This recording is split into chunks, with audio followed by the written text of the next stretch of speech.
During the World War II, German submarines, the famous U-boats, roamed all the world's oceans, sinking enemy ship after ship and causing concern among the Allied high command. They even carried out a highly effective tactic called the Wolf Pack, in which several U-boats were directed at a single convoy and attacked together, greatly increasing their success rate.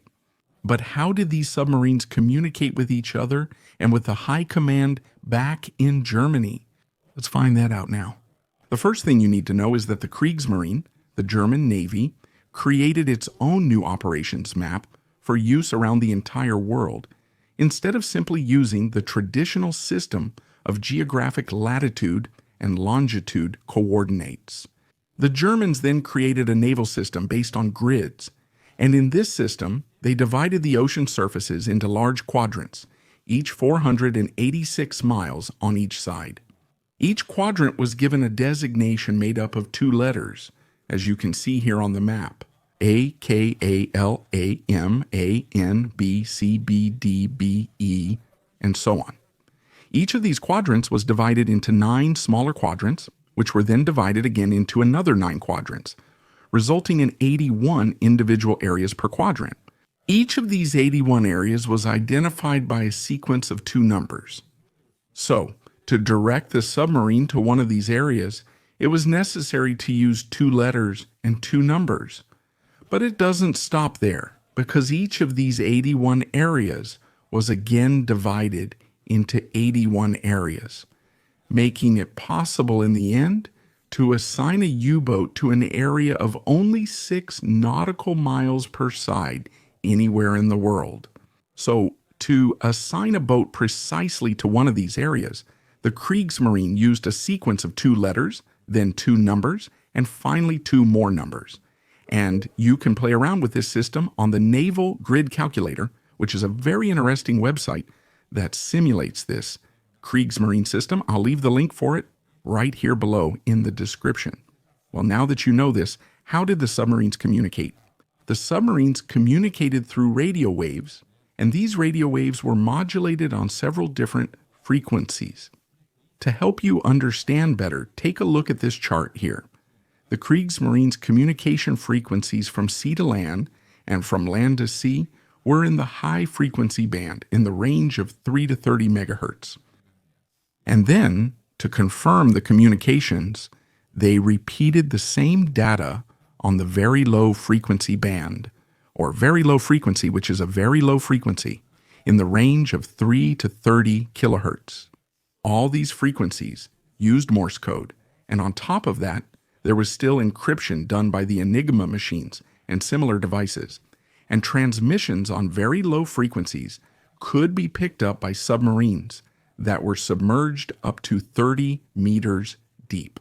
It's important to point out that the Kriegsmarine also used communication on medium frequencies, but this communication was not primarily for passing information. Instead, it was used for location purposes, with signals being directed to various points in the ocean to guide submarines that were caught in bad weather fronts, and therefore unable to navigate normally using astronomical guidance. The submarines would leave the ports in Europe and head to their operational areas with a single initial coordinate, and every day they would receive new instructions based on the grid system I've already explained to you. Through information obtained by intelligence networks, the Kriegsmarine would then try to direct its submarines to the possible route of an enemy convoy. When one of these submarines positively located a convoy, it wouldn't communicate directly with the other submarines, but rather with the Kriegsmarine headquarters back in Germany. Then the headquarters would relay the information to the submarines that were near that area and direct them to the probable route of the convoy.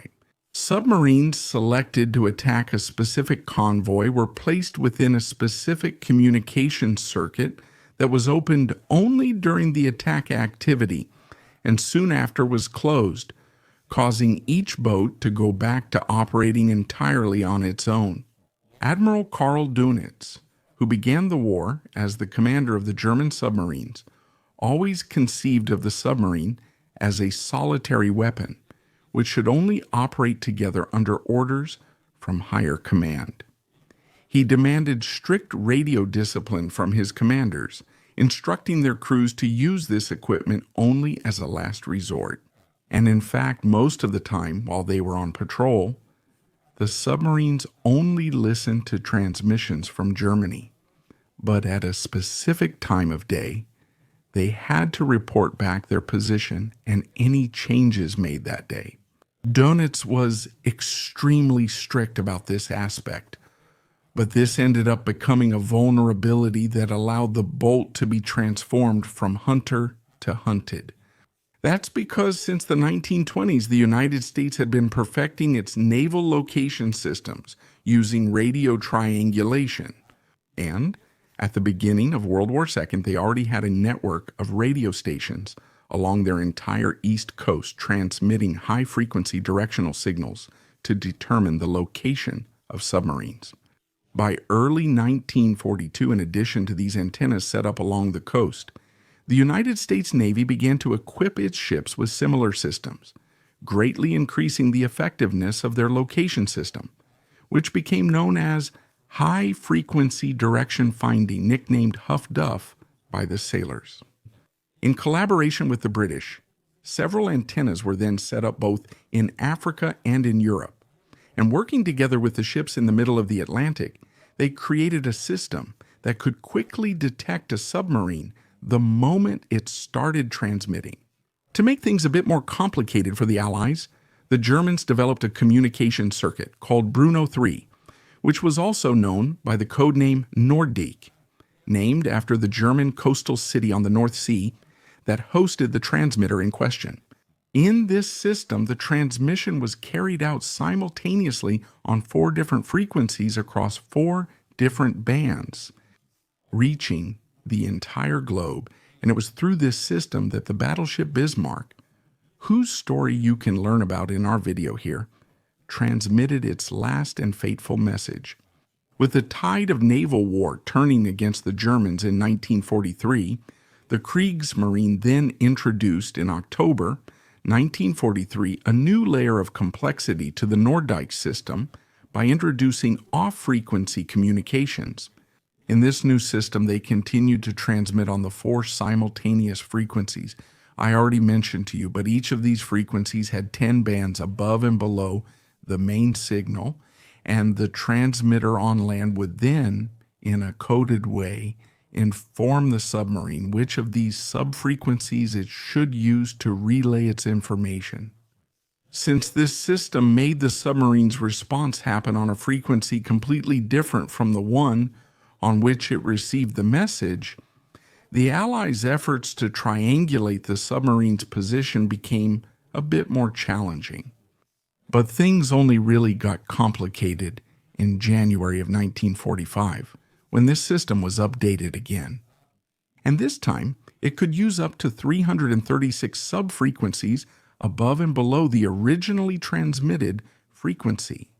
With this update, the Allies really couldn't triangulate the position of the German submarines at sea anymore, and only the fact that the war was already nearing its end with the number of operational boats being greatly reduced was what determined the final failure of the Norddijk system. But going back a little in time, in August 1944, the Germans began testing what could potentially be the definitive system to prevent their submarines from being located at sea. This system was named Kurier and consisted of a device attached to the transmitter that was capable of reproducing at extremely high speed the dots, dashes, and spaces, which are the components of Morse code, for transmission to ground stations. And this system could transmit up to 10 letters of encrypted text at a rate of up to 10 words per second. In other words, the speed of information transmission would be so fast that it would completely render the Allies' listening network useless across the entire Atlantic. The Kurier system only didn't become fully operational because the listening stations would have to be equipped with extremely sensitive recorders, and the technological limitations of the time never allowed for the creation of a device that could capture and transcribe these signals with a good rate of accuracy. In fact, it was only late at night on January 27, 1945, that the Kurier system made its first operational transmission aboard the submarine U-245 under Captain Friedrich Schumann Hindenburg. Although this particular transmission was successful, other subsequent ones were not able to achieve the same result, since the Kurier system was definitively discontinued on February 2, 1945. Now tell me, did you manage to understand how the German submarines of World War II were able to communicate with their high command while being in the middle of the ocean, thousands of kilometers from home all around the world? Let us know in the comments. Look, if you like the work of the War Room, I'll tell you that right now my students and I are involved in a campaign to collect school supplies to be donated to underprivileged children next October, which is Children's Month. So if you feel comfortable donating any amount to help with this campaign, I created a fundraising campaign on Apoyacy, and the link is right here in the description. All the supporters of the campaign will receive a certificate of appreciation, and the name of everyone who donated will also appear in one of the War Room videos. So, help us out. If you like this video, share it with your friends. Also, give us a thumbs up, and don't forget to subscribe to the War Room so you don't miss anything. I'll stop here for now. Thank you again for watching, and a big hug from the War Room.